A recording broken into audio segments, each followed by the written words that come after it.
Hey, true believers, ENGLENTINE here, and it looks like the communists have decided to go after COMIXgate. I was given this article here and read through it, and I was like, you know what really pisses me off about this crap? You know they haven't asked one of us for any information, and this is all speculation on their parts, and it's all lies. Until they reach across the aisle, it's all lies. Off my lawn. Did you hear me? I said get off my lawn now. Okay, so this is on the Daily Cause website. It's a communist website by some guy named Quarks Domper called "And Lo There Came a COMIXgate!"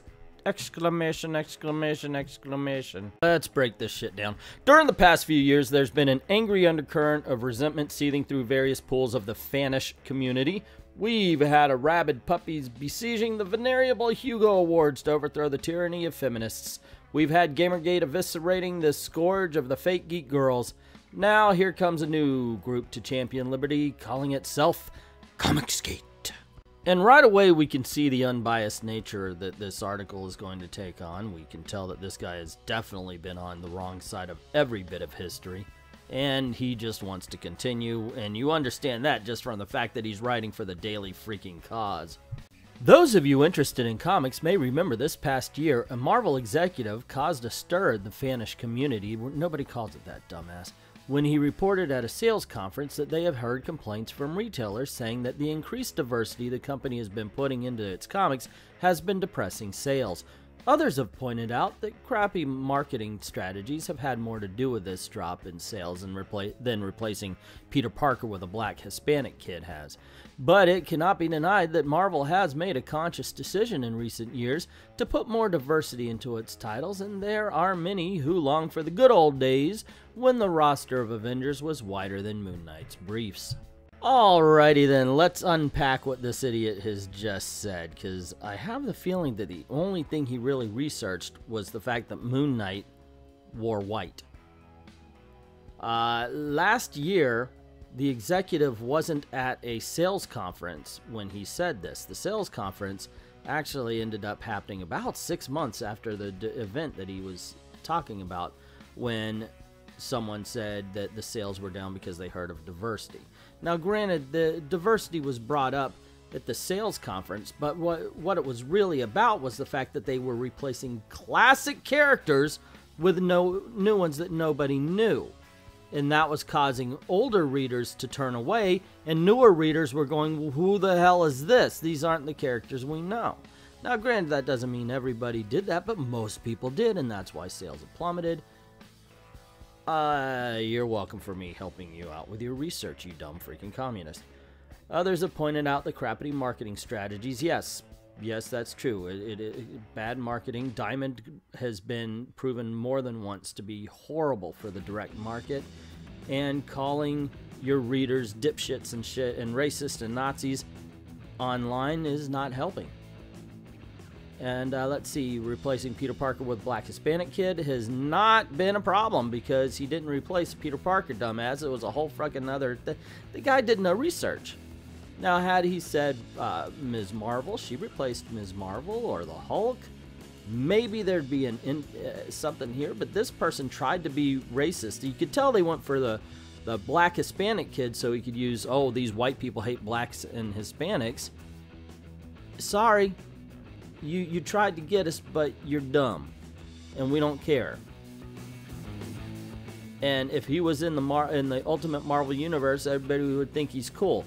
Nobody has a problem with freaking Miles Morales. They just think he needs to be in the Ultimate Universe because he's not necessary in the regular universe. And more to the point, most of it, what I've ever complained about, is give them their own identity. My question to everybody who talks like this is, why do you think a black character can't hold a book on their own without having to ride the coattails of their white counterpart or a more famous white character? Just saying. Yes, they have made a conscious decision to put diversity into comics. Let's see, good old days when the rosters of Avengers was wider than Moon Knight. Now, I don't care what color the person is. I mean, heck, I remember when Captain Marvel, man, Captain Monica Rambeau, she was part of it. Doesn't matter, so long as they've proven themselves. Now, guarantee Captain Marvel was led into the Avengers by name only. Oh, I'm the new Captain Marvel. Well, we could use Captain Marvel. Come on in. So, granted, new characters have been introduced without having to prove themselves, but you always had the key classic characters in there supporting them. When you get rid of all the cool classic characters that are supposed to be Avengers, like Iron Man, Thor, and Captain America, and you leave the people who really just are not good characters yet, like Ms. Marvel, or like, what, Nova? Who was or Lady Thor? You know, it's a Thor, but it's not Thor. And it should be something else, but that's a debate that we've already made. There should be some sort of honor to it. The Avengers roster should hold some classic weight. And that's what we would complain about, and that has nothing to do with color, you racist. Comicsgate has been started by a guy named Richard C. Meyer and similar white rights activists who feel that the liberal agenda is destroying comics. In order to save the soul of the industry, they have put out a list of comic creators to boycott. Strangely enough, they don't include Jack Kirby, the man who invented Nazi punching, on that list. But I suspect that a lot of these guys are clueless about the history of the comics they are claiming to preserve. Alrighty, there's a lot of shit to unpack. Holy Toledo, is there a lot of misinformation and lies. I mean, there's nothing of truth in this. Comicsgate had been started by a guy named Richard C. Myers. He didn't create it, nor did he lead it. It didn't. We're a bunch of like-minded individuals. There's a video, put it out, saying, hey, look, everybody, we're doing the same thing. Kind of brought everything together as a community. Milkshake happened, and that's when it all blew up. We were already a community, but Milkshake, Make Mine Milkshake, defined us. And that's what happened with that. Richard C. Meyer is neither the creator or the leader, and he will tell you this. He has said this in videos. All they had to do in order to research this was to watch a few of his videos. This tells you right away they do not do anything. We feel that the liberal agenda is destroying comics is probably the most truthful thing, except where it's not the liberal agenda. There are liberals in our group, you fucking douche. If you did any kind of research for this article, you would have freaking known that. We have black, Hispanic, we have woman, we have gay, we have straight, we have conservative, we have liberal. But what we don't have is progressive SJW bullshit artists like the guy who's trying to write this article here. In order to save the soul of the industry, they put out a list of comic creators to boycott. No, one guy put out a list of comic creators to boycott. And you know what? It's his fucking right to do that. I don't agree with it because it ends up being a blacklist. Yes, I don't agree. But you know what? He's got the right to frickin' do it. Those who are calling it a blacklist are wrong because he can't fire anybody from the comics to... And I've called it a blacklist, so this is my apology on that. He cannot fire anybody, so it can't be a blacklist. He's not, oh, you're gone, I don't like you. No. He's just saying, you know what? I'm not going to support these people.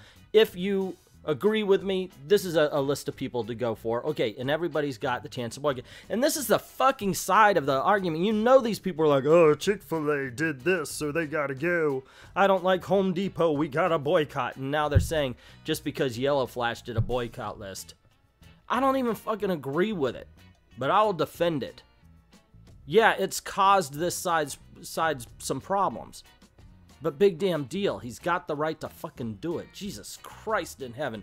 Just, and once again, no research. One fucking guy. Jesus Lord in hell. Okay, strangely enough, they don't include Jack Kirby, the man who invented Nazi punching. He didn't invent Nazi punching, by the way. There was a war by the time he went. My guess is this fucker didn't even know Jack Kirby went to war. What he's talking about, of course, is the Captain America cover. But you know what? Nazis were fucking real. Yeah, there's people, I'm a Nazi. No, you fuck off. You know what? And calling somebody who doesn't like bad writing in comic books a Nazi is kind of an insult to the damn near genocide that was caused by real Nazis. I'm fucking sick of that shit. But I suspect that these guys are clueless about the history of the comics they claim. I'm your Huckleberry. Let's go. Take the gloves off. Let's do a trivia thing. Come on. As a matter of fact, and I'm going to pimp out my other videos, doing a show called Comic Book Thunderdome, where I get two fans out and we're going to debate comics and we'll prove to you we got the knowledge. Not that we have anything to prove, but I think we'll show that we, one, do a little more research, and two, know a hell of a lot more about comics than this fucking commie does. Jesus Lord in heaven. I had little respect for the Daily Cause before. I gotta say, I am surprised that they could make me hate them more.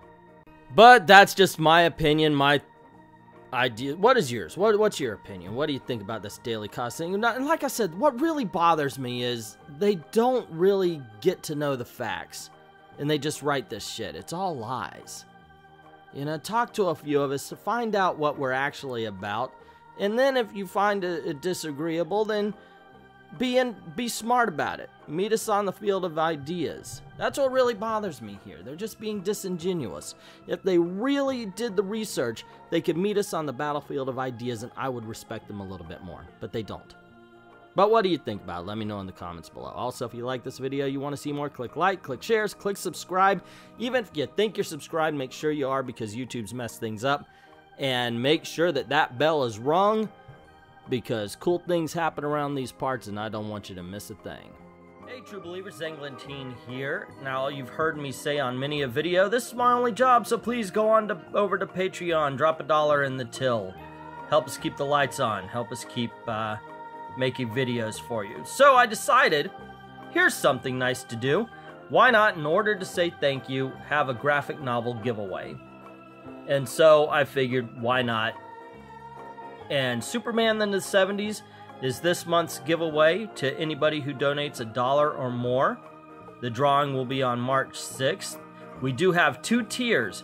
When available, we're going to be giving away hardcovers as well. And this month we're doing both. One for the $1 or more and one for the $5 or more. This month's graphic novel is Batman Illustrated by Neil Adams, Volume 2. Just to give you a little look at what it's all about, I've got my copy right in front of me. And a lot of people thought that it was Frank Miller who returned Batman to greatness. But if you ask me, it was Neil Adams.